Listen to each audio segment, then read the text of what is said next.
छोटे से शहर में नीता नाम की लड़की रहती थी। वो दिखने में बड़ी ही सुंदर थी। जहाँ कहीं से वो निकल जाती लोग उसे देखते ही रह जाते। वो अमीर अमीर लड़कों को फंसाकर उनकी सारी जायदाद धोखे से अपने नाम कर लेती और फिर उसे छोड़ देती। एक दिन की बात है, नीता अपने घर से किसी काम से जा रही थी। तभी रास्ते में उसकी मुलाकात एक सुंदर लड़के से होती है। वो लड़का बहुत ही बड़े घर का लग रहा था। उसके पास बहुत महंगी कार थी। नीता उस लड़के को देखकर सोचने लगती है, लगता है ये लड़का बहुत पैसे वाला है, इसे जाल में फंसाना ही होगा। नीता उस लड़के से बातें करने की कोशिश करने लगती है। आपका नाम क्या है और आप कहाँ रहते हैं? मेरा नाम सुनील है और पास ही में मेरा घर है। ओह, आप यहाँ अकेले रहते हो? जी, मैं यहाँ अकेला ही रहता हूँ, मेरा कोई नहीं है। सॉरी, मुझे पता नहीं था। कोई बात नहीं। वैसे आप कहाँ रहती हो और आपके घर में कौन कौन है? मैं यहाँ से थोड़ी दूर पर रहती हूँ और कुछ दिन पहले ही मेरे पति की मौत हो गई। नीता सुनील को अपने पति की मौत के बारे में बताते हुए रोने लगती है। सुनील नीता को चुप कराने लगता है। सॉरी, मुझे माफ करना, मेरा इरादा आपका दिल दुखाना नहीं था। कोई नहीं, मेरी किस्मत ही ऐसी है। मेरी जिंदगी में शायद भगवान ने सुख लिखा ही नहीं। ऐसा क्यों कहती हो? किस्मत बदलते देर नहीं लगती। आपके साथ भगवान जरूर अच्छा करेगा। कुछ अच्छा नहीं करेगा भगवान मेरे साथ। मुझे मेरे हाल पर छोड़ दो। सुनील नीता की इमोशनल बातों में आ जाता है। नीता, तुम कभी भी अपने आप को अकेला मत समझना, मुझे अपना ही दोस्त समझो। तो इसका रुपया पैसा अपने नाम करके मैं अमीर बन जाऊंगी। नीता, अब मैं घर चलता हूँ, रात भी काफी हो चुकी है, कल फिर मिलते हैं। ठीक है, कल मिलते हैं। सुनील और नीता अपने अपने घर चले जाते हैं। बेचारी नीता कितनी परेशान है। भगवान भी ना किसी किसी के साथ कितना गलत करता है। सुबह हो जाती है। नीता आज घर पर ही रहती है। दोपहर के समय सुनील नीता के पास फोन करता है। नीता सुनील का नंबर देखकर फोन उठाती है और धीरे से बोलती है, हेलो सुनील, कैसे हो? नीता, तुम ठीक तो हो ना? और ये तुम्हारी आवाज को क्या हुआ? वो मेरी तबीयत कुछ ठीक नहीं है, इसलिए। तुमने दवाई ली? हाँ ली, पर आराम नहीं आया। ठीक है, तुम चिंता मत करो, मैं अभी आता हूँ। सुनील अपना काम छोड़कर सीधा नीता के पास पहुंचता है। नीता सुनील को देखकर बीमार होने का नाटक करने लगती है। सुनील नीता की इतनी बीमार हालत देखकर, नीता, तुम्हारी तो तबीयत बहुत खराब है। मैं ठीक हूँ, वो थोड़ा बुखार है, ठीक हो जाएगा, तुम परेशान मत हो। परेशान कैसे न हूँ? तुम अकेली रहती हो और कोई तुम्हारी देखभाल के लिए भी नहीं है। मैं तुम्हें इस हालत में अकेला नहीं छोड़ सकता। तुम मेरे साथ मेरे घर चलो। तुम मेरे साथ मेरे घर में रहना। मैं कैसे तुम्हारे घर में? वो मुझे कुछ नहीं पता, बस तुम्हें मेरे साथ अभी मेरे घर चलना है। नील नीता को अपने साथ अपने घर ले जाता है और उसका अच्छे से ध्यान रखने लगता है। उसे जिस चीज की जरूरत होती सुनील वो सब नीता को ला कर देता। फिर एक दिन, नीता, क्या तुम मुझसे शादी करोगी? मैं कैसे? मैं तो एक विधवा औरत हूँ, फिर तुम मुझसे शादी कैसे कर सकते हो? वो मुझे नहीं पता, बस तुम मुझे ये बताओ कि मैं तुम्हें पसंद हूँ या नहीं। आप किसे पसंद नहीं आओगे? फिर ठीक है, यानी मैं तुम्हें पसंद हूँ। अब तो तुम्हें मुझसे शादी करने में कोई एतराज नहीं। फिर सुनील नीता से शादी कर उसे अपनी पत्नी बना लेता है और अपनी पूरी जायदाद नीता के नाम कर देता है। आज से तुम इस घर की मालकिन हो और हर चीज पर तुम्हारा अधिकार होगा। नीता रात होने का इंतजार करने लगती है। इसे तो मैं रात को बताऊंगी।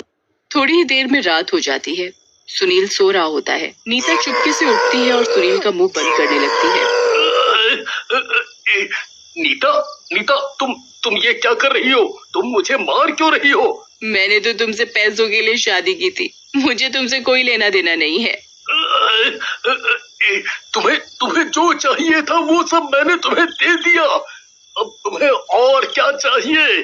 मुझे छोड़ दो, मुझे मत मारो, मेरा दम घुट रहा है, मैं मर जाऊंगा। नीता सुनील की एक नहीं सुनती और उसका तकिए से मुंह बंद करके मार डालती है और घर के गार्डन में उसे गाड़ देती है। मरते ही सुनील एक भूत बन जाता है और वो नीता के आसपास रहने लगता है। नीता अपने कमरे में जाकर खूब हंसती है। इसे तो मैंने ठिकाने लगा दिया, अब से ये सारी जायदाद मेरी और मैं इस घर की मालकिन, और कल होगा मेरा अगला शिकार। भूत नीता की बातें सुन रहा होता है।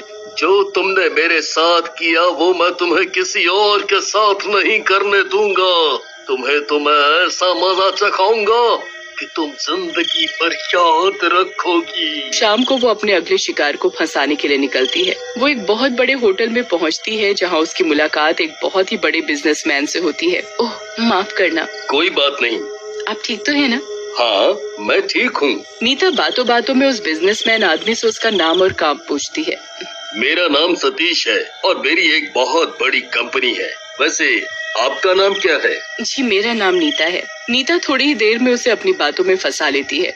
सतीश नीता को अपने साथ अपने घर चलने के लिए कहता है। नीता आज तुम मेरे साथ मेरे घर चलो। नीता को तो बस इसी बात का इंतजार था। फिर क्या था, नीता सतीश के साथ चलने के लिए तैयार हो जाती है। नीता की ये सब हरकतें भूत खड़ा देख रहा होता है।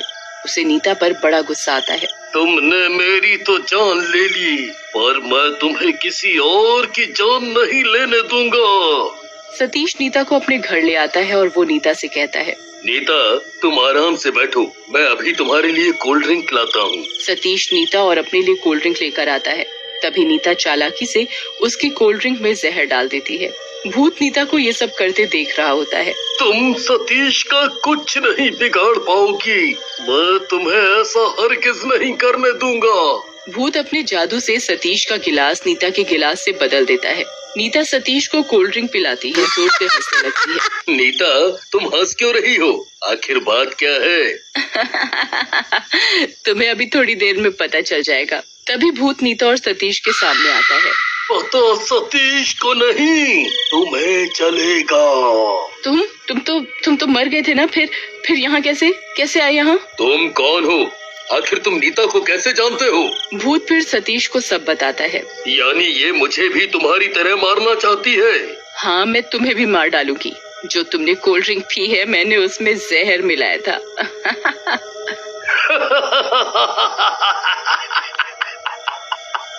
ये तुम्हारी गलतफहमी है। जो जहर तुमने सतीश को दिया था वो तुमने खुद पी लिया। सतीश ने नहीं, तुम मरोगी। हाँ तुम मरोगी। तभी नीता का दम घुटने लगता है। मुझे बचा लो, मैं मरना नहीं चाहती, मुझे बचा लो, मुझे माफ कर दो, मुझे बचा लो।